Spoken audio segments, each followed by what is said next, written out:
क्या है ये नीलावंती ग्रंथ और कहाँ से आया ये ग्रंथ? तो आज जानते हैं ये नीलावंती ग्रंथ क्या है और किसने लिखा। और सुना जा रहा है कि विवेकानंद स्वामी की भी मौत इस ग्रंथ की वजह से हुई थी। बहुत साल पहले उत्तर प्रदेश गांव में एक किसान रहता था। उसकी एक बेटी थी। उसका नाम नीलावंती था। और बचपन में ही वे जीव जंतु से बात कर सकती थी। उसे जानवरों के साथ खेलना बहुत पसंद था और पंछियों के साथ बात करना, जानवरों के साथ बात करना, सांप को हाथ में खेलते खेलते उठा लेना उसे बहुत पसंद था। और धीरे धीरे वे बड़ी होती गईं। उसके पिता ने ये देखा कि मेरी बेटी सिर्फ बात नहीं कर रही है, जानवरों को कंट्रोल भी कर रही है। जैसे जैसे वे कहती, जानवर वैसे वैसे करते, पंछी वैसे करते। और वे जानवरों के पास जाती हैं, उन्हें कंट्रोल करती, पर जंगली जानवरों को भी कंट्रोल करती। तो उसके बाबा ने सोचा कि इसके पास कोई अनोखी शक्तियां हैं। तो उसके पिता को लगा ये लड़की अनोखी है। और वे लड़की जैसे बड़ी हो गई तो उसकी माँ की मौत हो गई। और लड़की की शक्तियों की वजह से लोग तरह तरह की बातें कह रहे थे और उसे चुड़ैल भी कह रहे थे। और भी बहुत कुछ सुनने में आया। तो उसके पिता ने कहा कि यहाँ से चले जाते हैं कहीं दूर। तो वे जंगल चले गए और वहां पर रहने लगे, वहां पर अपना घर बनाया। गांव इसीलिए छोड़ दिया क्योंकि लोग उन्हें तंग करने लगे थे। उसकी बेटी को लोग चुड़ैल कह रहे थे और उसके पिता लोगों से नफरत करने लगे और बेटी भी। और वे जंगल में रहने लगे और जंगली जानवर भी उन्हें कुछ भी ना कहते, शायद उसकी शक्तियों की वजह से। तो लड़की के पिता ने कहा कि तुम ऐसे जानवरों के साथ बातें ना किया करो, लोग गलत समझते हैं। पर उसकी बेटी ने कहा कि मुझे यही पसंद है। और वे धीरे धीरे बड़ी हो गईं। पहले जानवरों के साथ बातें करती थी, अभी भूतों के साथ भी बात करने लगी। जी हाँ, तो उसने अपने पिता को ये चीजें बताईं तो उसका पिता परेशान हो गया। पर लड़की के पिता ये जान चुके थे कि मेरी लड़की दूसरी लड़कियों की तरह साधारण नहीं है, तो वो बहुत कुछ कर सकती है। तो उसे खुली छूट कर दी और उस रात को अकेले जंगल में भी जाना शुरू हो गया। और वहां पर वे पंछियों से बात करना शुरू हो गई, जानवरों से बात करना शुरू हो गई, और तो और भूतों से भी बात करना शुरू हो गई। और हर बात वे लिखती जाती है, जो भी उसे पता चलता वह लिखती। जिन पंछियों के साथ वे बातें करती उन्हें से गड़े खजाने का पता लगता। ऐसे मंत्र के वे भूतों के साथ बात करते हैं और जानवरों को कंट्रोल करती, पशुओं को भी नियंत्रण करती, ये तक के मौसम को भी कंट्रोल कर सकती थी। इसे सारी जानकारी को वे लिखती जाती है। ऐसे ही वे सारी जानकारी लिखती है, कैसे वो जानवरों के साथ बात करती थी। उसके पिता ने बोला हुआ था कि बेटा इंसानों से दूर रहना, क्योंकि इंसान तुम्हारी शक्तियों का गलत फायदा उठा सकता है। पर उसकी बेटी ने नहीं माना। वे और भी जंगल के बीच में चली गई, क्योंकि वे नए भूतों से बात करने के लिए, नए जानवरों और पंछियों से बात करने के लिए जंगल के हर कोने में जाने लगी। तो एक दिन वे जंगल में जा रही थी तो वहां सामने एक सड़क देखी और वहां पर एक बैलगाड़ी खड़ी हुई थी। तो एक व्यापारी वहां पर अपनी बैलगाड़ी को निकाल रहा था। तो वहां पर कुछ लुटेरे आ गए उसे लूटने के लिए। लुटेरों को देखकर वहां से व्यापारी भागा तो नीलावंती भी उसके पीछे भागने लगी, पेड़ों का सहारा लेते हुए। तो नीलावंती ने देखा व्यापारी भागते भागते गिर गया और बेहोश हो गया। लुटेरों ने व्यापारी को यहां वहां पर देखा, पर वे ना मिलने की वजह से लुटेरे वहां से चले गए। जब व्यापारी को होश आया तो वे नीलावंती को देखने लगे। नीलावंती देखने में बहुत ज्यादा सुंदर थी और नीलावंती ने व्यापारी का बहुत ज्यादा ख्याल रखा। व्यापारी को नीलावंती बहुत अच्छी लगी। तो व्यापारी ने कहा कि मैं तुमसे विवाह करना चाहता हूं। नीलावंती ने मना नहीं किया, पर उसने कुछ शर्तें रखी और नीलावंती ने कहा कि मैं हर रोज रात को बाहर जाऊंगी, पर तुम मुझसे पूछोगे नहीं। और मैं रात को आपके साथ सो भी नहीं पाऊंगी क्योंकि मैं रात को बाहर जाऊंगी। और हाँ, आप मुझसे सवाल भी नहीं पूछोगे। और व्यापारी उसकी सुंदरता देखकर इतना मोहित हो गया कि उसकी हर बात हाँ हाँ करने लगा। और आगे वहां गांव था, वहां नीलावंती को ले गया और इसी तरह उन्हें वहां पर शादी कर ली। पर वे दिन के टाइम घर ही रहती और रात होती ही घर से बाहर चली जाती और देर रात को जंगल में जाती है और वहां पर भूतों से बातें करती है और जानवरों पंछियों से भी बात करती। और अभी तो पिशाच से भी बात करना शुरू कर दिया। तो एक पिशाच ने बोला कि तुम इंसान नहीं हो, तुम एक यक्षिणी हो और तुम एक श्राप के कारण से यहाँ फंसी हो और तुम इस लोक की नहीं हो। यक्षिणी और यक्ष का अलग लोक होता है और वहां पर तुम्हें जाना होगा। और यक्षिणी ये तो हमेशा से सोचती रहती थी कि मैं इस लोक से नहीं हूं। और पिशाच ने ये बता दिया और वे पेड़ के नीचे साधना करने लगी और भूतों से भी बात करने लगी, नए नए मंत्र लिखती गई और उसने बड़ी किताब बना दी। तो उसने ये सोच लिया कि ऐसे शरीर से मुक्त होना है और तभी वह उस लोक में जा पाएगी जिस लोक में उसकी जैसी यक्ष और यक्षिणी या रहती है। पर उसे रास्ता नहीं पता था और पिशाच ने भी सही से रास्ता नहीं बताया। पर साधना के अंतिम चरण में उसका पता लगना था। लेकिन उसका जो पति था उसे शक होने लगा कि रात को उसकी पत्नी कहाँ जाती है। उसने सोचा कि क्यों ना देखा जाए। और वैसे भी गांव वाले बोल रहे थे कि तुम्हारी पत्नी जादू टोना करती है और वहां पर नीलावंती जंगल में जाती है और वहां पर तपस्या करती है कि मैं इस जीवन से मुक्त हो पाऊं। और नीलावंती वहां पर जानवरों और पंछियों की बलियां देती और वहां पर वे खून के छींटे छिड़कती और कभी कभी वे अपना खून भी। और पेड़ के पास बहुत खून के छींटे होते। तो रात को एक आदमी जंगल में जा रहा था, तो उसने देखा नीलावंती तपस्या कर रही है पेड़ के नीचे। और सुबह को वे लोग उसी पेड़ के पास जाते हैं तो वहां पर खून के छींटे दिखते हैं। तो वे डर जाते हैं और उन्होंने ये सोचा कि वे यहां पर इंसानों को मारती होगी। और उसी गांव से बहुत सारे बच्चे गायब होने लगे। उसका भी इल्जाम नीलावंती पर ही लग रहा था। किसी ने उसे बच्चे चुराते हुए नहीं देखा, ना ही उठाते हुए। हो सकता है कि बच्चों को डाकू उठाकर ले जाते हों। पर शक तो नीलावंती पर ही पड़ रहा था। तब उसका पति उसका पीछा करने लगा। उसने देखा कि नीलावंती एक पेड़ के नीचे जाकर बैठ गई।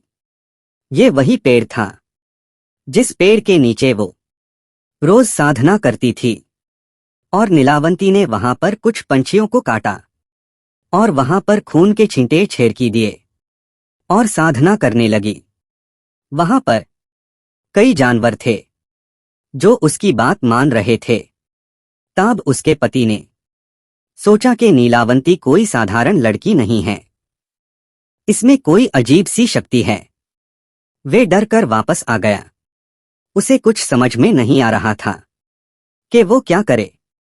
और सुबह को उसकी पत्नी घर आ गई तो उसने अपनी पत्नी से कोई सवाल नहीं किया। और वहां से गांव वाले भी नाराज थे। गांव वाले कहते हैं कि तुम्हारी पत्नी जादू टोना करती है, बच्चों को गायब करती है और उन्हों की बलि देती है। लेकिन वे जान गया था पर कुछ कर नहीं पा रहा था। और वे पूरा दिन यही सोचते हुए निकल गया। और फिर से रात हो गई तो नीलावंती उसी पेड़ के पीछे चली गई। और उसकी साधना का ये आखिरी पड़ाव था। और पिशाच ने बताया था कि उसी लोक में जाने के लिए तुम्हें जल का सफर करना होगा और जो नाव होगी वह रहस्यमय नाव होगी। उसी से तुम अपने लोक जा सकती हो। उसी नाव को ढूंढना आसान नहीं है। पास की जो नदी है उसी नदी से एक लाश तैरती हुई आएगी और अमूमन वहां पर लोग मरते और लाश तैरा करती थी। आज कोई मारा है तो एक लाश इस नदी में तैरती हुई आएगी और उसकी कलाई पर एक तावीज होगा। तुम वे तावीज उतार के अपने पास रख लेना और वहां पर एक नाव आएगी। वे तावीज हमें नाव वाले को दे देना और वे तुम्हें दूसरे लोक ले जाएंगे। और नीलावंती ये जान गई थी क्या रास्ता है वहां जाने का, पर उसे ये पता नहीं था कि एक अड़चन आने वाली है। और वहां से गांव वाले इकट्ठे हो गए थे नीलावंती को रोकने के लिए, उसकी बाली रोकने के लिए, उसे इस गांव से भगाने के लिए। नीलावंती साधना कर रही थी। उसे चुपके से देख रहा था उसका पति और उसके पीछे गांव वाले भी देख रहे थे। जैसी वे लाश आई और नीलावंती उसके पास गई और लाश की कलाई से तावीज उतार रही थी, पर गांठ ज्यादा मजबूत बंधी हुई थी, पर वे खोल नहीं पा रही थी तो बड़ी परेशानी हो गई।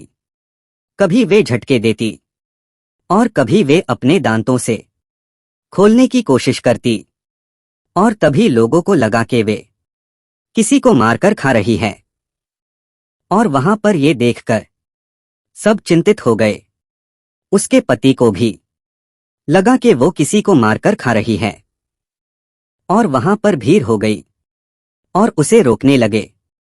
और नीलावंती वहां पर लोगों को देखकर डर गई और उस पिशाच ने ये बताया था कि जिंदगी में ये एक ही मौका मिलेगा और वो नाव जिंदगी में एक बार ही नजर आती है और जब नजर आए तो तुम ये तावीज उसको दे देना, वरना मौका दोबारा नहीं मिलेगा।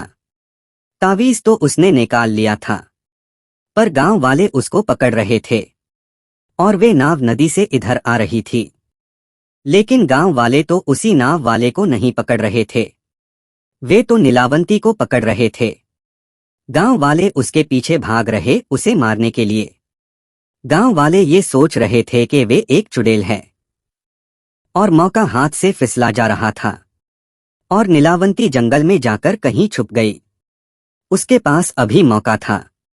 वे नाव वाला भी वहीं पर था, पर वहां से गांव वाले नीलावंती को ढूंढ रहे थे और नीलावंती का पति उसके पास आया और उसे ढूंढ लिया। उसके सामने उसके पति ने रूप बदला। वे एक साधारण इंसान नहीं थे, वो एक पिशाच था और उसने नीलावंती से शादी इसलिए की थी कि वे ग्रंथ पा सकें। वे उसे शक्तियों को पाना चाहते थे जो हर किसी को कंट्रोल कर सकता है और वे घड़ाया हुआ खजाना ढूंढना चाहता था, दुनिया को कंट्रोल करना चाहता था। उसने ये शर्त रखी और तावीज तुम्हारे पास है, तुम जाओ, मैं किसी को कुछ नहीं बताऊंगा, बस ये ग्रंथ मुझे देती जाना। और नीलावंती बहुत बड़ी परेशानी में अब फंस गई थी। वो ग्रंथ तो उसके पास था, पर नीलावंती ग्रंथ अपने साथ ले जाना चाहती थी, पर वे पिशाच उसे ले जाने ना देता।